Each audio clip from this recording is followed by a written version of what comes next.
निरहू जी का पता नहीं लगेगा कि कितने दूरी पे खड़े रहेंगे। अरे एक बार वो उपचुनाव था, धोखा हवा हवाई की राजनीति नहीं है। 5 किलो राशन बाबू दे करके हमारा 5 करोड़ का नुकसान हो गया। ये भी सत्य है, अगर राशन दिए तो ये भी सत्य है कि संविधान में भी छेड़छाड़ की है। ये भी सत्य अगर राशन दिए है तो वो संसद में अकेला वो धर्मेंद्र यादव जी को लाखों लाख और से यहाँ से जीतने जा रहे हैं। उठाते हैं, कहाँ आवाज उठाए? उनकी आवाज फिल्मों में चलती है, वहां डायलॉग बाजी होती है, स्क्रिप्टों पे बोलते हैं। असली नेता हैं, रियल हीरो हैं धर्मेंद्र यादव, रियल हीरो। चुनाव आप लोग 8,000 से हार गए, जीत कितने से होगी इसमें? अरे 2 लाख से ऊपर जीत होगी। 2 लाख से ऊपर, इतना कॉन्फिडेंस है। और हमारे प्रत्याशी धर्मेंद्र यादव 2,55,000 वोट से जीतेंगे। आपने तो आंकड़ा दे दिया जी, 2,55,000 जी जीतेंगे। कहाँ से लाए आंकड़ा? वो आंकड़ा जनता निरहुआ नहीं, ये धर्मेंद्र यादव प्रत्याशी। और निरहुआ तो नचनिया पदनिया, उसकी क्या बात है? निरहुआ की मोदी जी तो दुनिया के सबसे अधिक झूठ बोलने वाले भी व्यक्ति भी है। ये तो करिए ना, आप लोग मीडिया वाले हैं, सब उनका वाहवाही करके मोदी को हाईलाइट कर देते हैं। निरहू पता नहीं कहाँ चले गए। निरहू कह रहे हैं दिल्ली जाएंगे जीत के। वो दिल्ली नहीं जाएंगे, नाचने गाने चले जाएंगे। हाँ, और नाचने गाने जाएंगे। नमस्कार, आप सभी का स्वागत है। मेरा नाम आनंद है, आजमगढ़ में मौजूद है। आजमगढ़ का चुनाव इस बार देखने लायक है। बीजेपी भी यादव उम्मीदवार उतार करके धर्मेंद्र यादव के सामने चुनौती पेश करने की कोशिश की है। वहीं गुड्डू जमाली के समाजवादी पार्टी में शामिल होने से जो एमवाई का समीकरण है समाजवादी पार्टी का, वो मजबूत होता दिखाई दे रहा है। बसपा का उम्मीदवार नहीं आया है, उस पर चुप्पी है। बहुत सारे लोग यहाँ पर मौजूद है, बातचीत करते हैं, समझते हैं क्या माहौल है इस बार। क्या नाम है आपका? राजेश यादव, पूर्व जिला सचिव और पूर्व जिला पंचायत सदस्य। इस बार चुनाव कैसे देखते हैं? चुनाव इस बार एक तरफा है। माननीय धर्मेंद्र जी, पूर्व एमपी साहब, अब की बार बहुत ही अंतर से चुनाव जीतेंगे। निरहू जी का पता नहीं लगेगा कि कितने दूरी पे खड़े रहेंगे। अरे एक बार वो उपचुनाव था, धोखा हो गया। हम लोग की कहीं न कहीं कमियां रही होंगी, हम मानते हैं। उस कारण से और उपचुनाव में थोड़ी शिथिलता हो गई और थोड़ा ओवर कॉन्फिडेंस में आ गए। लेकिन ना अब की बार ओवर कॉन्फिडेंस है, न कोई शिथिलता है। अब की बिल्कुल कमर कसे हुए हैं। यहाँ की जनता बिल्कुल ये चाह रही है कि माननीय नेताजी, स्वर्गीय नेताजी के जो भतीजे हैं, माननीय राष्ट्रीय अध्यक्ष श्री अखिलेश यादव जी के जो भाई हैं, वो अब की बार आजमगढ़ का नेतृत्व करेंगे और सदन में जोरदार आवाज आजमगढ़ के लिए बिल्कुल उठाएंगे। आवाज तो निरहुआ भी उठाते हैं। कहाँ आवाज उठाए? उनकी आवाज फिल्मों में चलती है, वहां डायलॉग बाजी होती है, स्क्रिप्टों पे बोलते हैं। असली नेता हैं, रियल हीरो हैं धर्मेंद्र यादव, रियल हीरो। नकली हीरो कौन है? नकली हीरो आपके निरहू जी हैं, जो फिल्मों में काम करते हैं। फिल्मों में रहना चाहिए, शूटिंग करना चाहिए और फिल्मों में अपना वाहवाही लेना चाहिए। तो उनको राजनीति करने का अधिकार नहीं है क्या? राजनीति करें और कर ही रहे हैं, राजनीति करा ही रहे हैं बीजेपी के लोग। बीजेपी का उन्हें एस भारती कौन दिया? एस भारती कौन दिया? समाजवादी ने दिया। तो नेता तो समाजवादी से वो जाकर के बन गए। कौन पूछता था? कौन पूछता था? उनके बड़े भाई विजय लाल यादव भी कह रहे थे कि वो आम्रपाली दुबे के चक्कर में पड़ गए हैं तो भाजपाई हो गए हैं। क्या कर रहे हैं? आम्रपाली दुबे के चक्कर में पड़ के भाजपाई हो गए। अब उनके भाई का मामला है, उनसे फिर पूछ लीजिएगा कि काहे लिए कहे हैं। हाँ, गुड्डू जमाली साथ आ गए इस बार। गुड्डू जमाली जी बहुत जमीनी नेता हैं और अब की बार बिल्कुल वो भी बिल्कुल साथ हैं और उनके आने से बहुत ताकत बढ़ी है। जी बिल्कुल बढ़ी है। क्या लगता है कि इस बार आंकड़ा कितना रहेगा? भाई उपचुनाव आप लोग 8,000 से हार गए, जीत कितने से होगी इसमें? अरे 2 लाख से ऊपर जीत होगी। 2 लाख से ऊपर, इतना कॉन्फिडेंस है। भारी न पड़ जाए इस बार कॉन्फिडेंस। अरे 2 लाख जीतेंगे धर्मेंद्र जी। 2 लाख। निरहू पता नहीं कहाँ चले गए। निरहू कह रहे हैं दिल्ली जाएंगे जीत के। वो दिल्ली नहीं जाएंगे, नाचने गाने चले जाएंगे। हाँ, और नाचने गाने जाएंगे। नाचने गाने वाला आदमी राजनीति नहीं कर सकता क्या? वो अपना कहीं कहीं जहाँ नाचेगा वहाँ अपन कहीं। धर्मेंद्र जी दिए। क्या भाई साहब? और हमारे प्रत्याशी धर्मेंद्र यादव 2,55,000 वोट से जीतेंगे। आपने तो आंकड़ा दे दिया जी, 2,55,000 जी जीतेंगे। कहाँ से लाए आंकड़ा? वो आंकड़ा जनता बोल रही है और भारी मतों से भी जीतेंगे।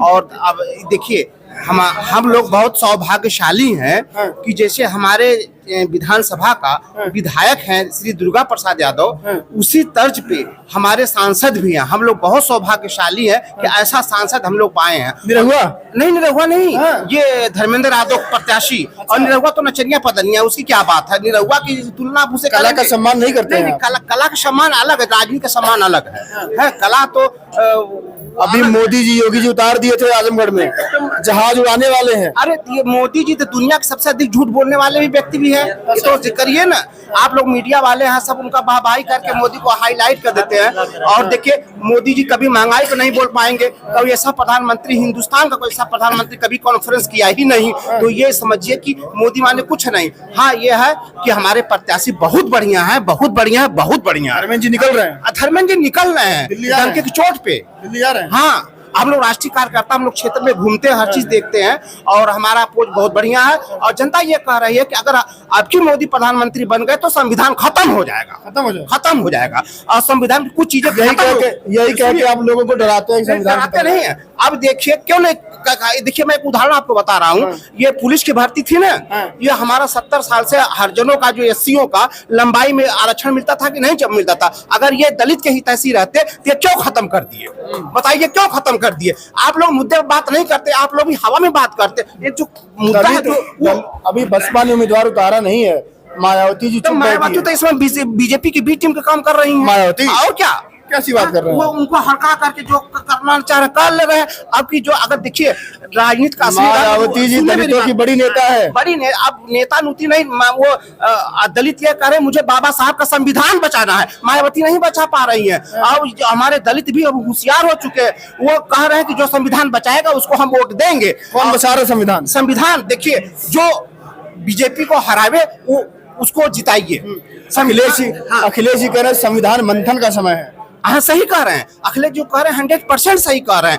अब यहाँ ये हवाई की राजनीति नहीं है। 5 किलो राशन बाबू दे करके हमारा 5 करोड़ का नुकसान हो गया।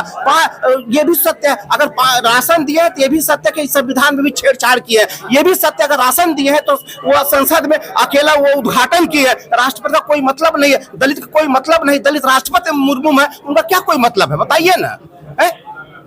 आप तो पूरा पोल पट्टी खोल रहे हैं। पोल पट्टी क्या, वो वास्तविक दिल की दर्द है। रोजगार के मामले में उसको कॉन्फ्रेंस कराइए ना। कोई बीजेपी के नेता अगर उसको हमारे अखिलेश यादव से महंगाई पर डिबेट कर तो कर ले। तो हमारी जो सारे नेता जेल जा रहे हैं, हेमंत सोरेन, अरविंद केजरीवाल। कल अखिलेश जी से पूछा गया कि आपका भी नंबर आ सकता है। देखिए जेल अखिलेश जी कहें डरने वाले नहीं है। अब जो ईडी है, जो इसकी सरकारी संस्थाएं जो उनका वो कैप्चर कर लिए, वो किसी को भी जेल में कर सकते हैं। जेल में करना तो स्वाभाविक है, लेकिन उसको साबित करना अस्वाभाविक है। अखिलेश जी पर सवाल उठ रहा है, अखिलेश जी भी जेल जा सकते हैं क्या? कल पूछा गया क्या कह रहा कि अखिलेश जी आप भी जेल जा सकते हैं क्या? नहीं, देखिए इसमें पार्टी का कोई नहीं है। जो भाजपा पार्टी है ना सबको डरवा रही है, डरा रही है। डरवा रही अखिलेश जी डर जाएंगे? नहीं, कोई नहीं डरेगा। देखिए इसमें शिक्षा क्या तुलना कर पाएंगे, उन्हीं की पार्टी में है ना। बस खाली दबाव डाला जा रहा है। बस तुरंत अगर कोई विरोध पार्टी कर रही है तो भाजपा वाले तुरंत जांच बैठवा दे रहे हैं, उसको फंसाने की कोशिश की जा रही है। तो इसमें हम लोग डरेंगे नहीं, हम लोग नहीं डरेंगे। ठीक है, आखिरी सवाल होगा। अखिलेश जी कल पूछा गया कि जेल जाने से डरते हैं क्या?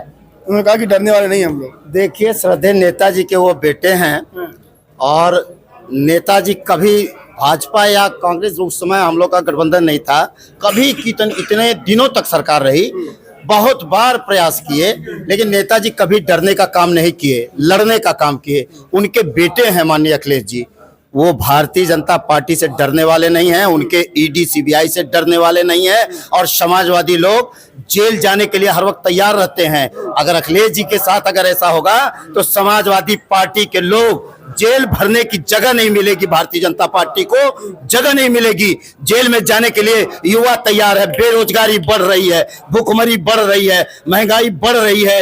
एक तरफ बेरोजगार सड़कों पे है, शिक्षा मित्र सड़कों पे है, आंगनवाड़ी सड़कों पे है, और ये इस तरह से डरवा करके केजरीवाल को जेल में डाल दिए, उनके कार्यकर्ताओं को डरवा रहे हैं, उनके जाकर के कार्यालय को सीज कर रहे हैं।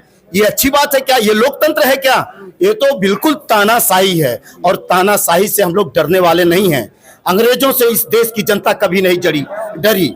यहाँ के लोग फांसी का फंदा चूमे देश आजाद हुआ, और ये लोग जेल में भेज करके इससे डरवाना चाहते हैं, लोकतंत्र की हत्या करना चाहते हैं। सामने चुनाव है और चुनाव आ गया है, ये लोकतंत्र की हत्या नहीं हो रही है तो आप बताइए क्या हो रहा है कि इस समय नेताओं को जेल में डाल देंगे, कांग्रेस का खाता सीज कर देंगे, ये लोकतंत्र हो रहा है। क्या लगता है आजमगढ़ में माहौल क्या है? आजमगढ़ समाजवादियों का गढ़ है और निरहुआ गुरुआ की दाल गलने वाली नहीं। जमानत जब्त होने जा रही है। जिस प्रकार का उमंग और जोश नौजवान, किसान, माताओं, बहनों हर वर्ग में है, पिछड़ा, दलित, शोषित, वंचित, पूरी तरह से एक तरफा आदरणीय धर्मेंद्र यादव जी को लाखों लाख वोट से यहाँ से जीतने जा रहे हैं। न केवल सदर लोकसभा सीट, वही आपकी जो लालगंज लोकसभा सीट है वहां से भी समाजवादी पार्टी ऐतिहासिक मतों से जीतने जा रही है। निश्चित तौर पर भारतीय जनता पार्टी जिस प्रकार से लगातार संविधान पर कुठाराघात कर रही है, यहाँ के हर संविधान प्रस्त लोग जान चुके हैं कि भारतीय जनता पार्टी आधुनिक जमींदारी प्रथा लाना चाहती है, लोकतंत्र की हत्या करना चाहती है। ये बताइए, निरहुआ कह रहा है कि अखिलेश जी सामने आए होते तो मजा आता, धर्मेंद्र जी सामने मजा नहीं आएगा। मैं कह रहा हूं उनका जो कार्य वही करें। वो मैं कहता हूं ज्यादा बातें करते हैं। ऐसे लोग राजनीति को क्या जाने, जिनके नेता धरती पुत्र के पुत्र आदरणीय अखिलेश यादव जी, उनके बारे में टिप्पणी क्या करेंगे? समाजवादी सरकार में सम्मानित किया गया था उनको, और वो आदरणीय अखिलेश यादव का बात करेंगे? उनकी हैसियत नहीं है आज अखिलेश यादव पे टिप्पणी करने की। हम लोग के नेता हैं, और निरहुआ ही नहीं, भारतीय जनता पार्टी पूरी तरह से घबराई हुई है। उत्तर प्रदेश में जो माहौल बना है, बेरोजगारी से लोग परेशान है, महंगाई से परेशान है, आत्महत्याएं हो रही है, लगातार नौजवानों के साथ छलावा हो रहा है, छात्रों के साथ लगातार धोखा दे रही है भारतीय जनता पार्टी की सरकार। भारतीय जनता पार्टी आरएसएस के इशारे पर जो गोलकर सवरकर के रास्ते पर चलने वाली ये सरकार है, ये पार्टी है, उसके खिलाफ आज पिछड़ा, दलित, शोषित, वंचित हर वर्ग के लोग मन बना चुके हैं। निश्चित तौर पर उत्तर प्रदेश में अधिक लोकसभा सीट जीत करके भारतीय जनता पार्टी आजमगढ़ में जीत का आंकड़ा कितना रहेगा, कुछ बताइए। 2 लाख से अधिक वोटों से आदरणीय धर्मेंद्र यादव जी जीतेंगे। वहीं पर लाखों वोटों से लालगंज लोकसभा से दुर्गा प्रसाद सूरज जी, यहाँ से हम लोग नेता धर्मेंद्र यादव जीतने का काम करेंगे। चलिए, लगातार जनता से बात हुई, एक आखिरी सवाल जनता से पूछ लेता हूँ, इस बार आजमगढ़ में कौन? सीधा एक धर्मेंद्र कौन? धर्मेंद्र यादव हमारे प्रत्याशी समाजवादी पार्टी के, और भारी मतों से आंकड़ा आपने बता ही दिया है। जीतों का आंकड़ा हम 2.5 लाख से ऊपर बता दिए हैं। मैं बता दूं कि 2022 में हुए उपचुनाव में धर्मेंद्र यादव को ऑफिशियली आंकड़ा जो है 8,000 कुछ वोटों से हार का सामना करना पड़ा था। बसपा ने उपचुनाव नहीं लड़ती है, लेकिन बसपा ने उपचुनाव लड़ा। 2,66,000 वोट गुड्डू जमाली लेके गए। वही वोट मुस्लिम वोट, अल्पसंख्यकों का वोट, जो समाजवादी पार्टी का कोर वोटर कहा जाता है। इस बार गुड्डू जमाली समाजवादी पार्टी में आ चुके हैं, एमएलसी बनाए जा चुके हैं। उसी दम्भ के बदौलत लगातार कार्यकर्ता कह रहे हैं कि जीत का आंकड़ा 2.5 लाख के पार जाएगा। वहीं निरहुआ कह रहे हैं कि अखिलेश जी सामने आए होते तो मजा आता, धर्मेंद्र जी के साथ मजा नहीं आएगा। अब देखते हैं कि आजमगढ़ की जनता 4 जून को किसको दिल्ली पहुंचाती है, ये देखने वाली बात होगी। आप लोग जुड़ जाइए हमारे साथ। आजमगढ़ आ चुके हैं, लोगों से बातचीत करेंगे, जातिगत आंकड़े भी दिखाएंगे कि कौन जातियां किसकी तरफ जा रही हैं, किसका रुझान किसकी तरफ है। फिलहाल के लिए नमस्कार।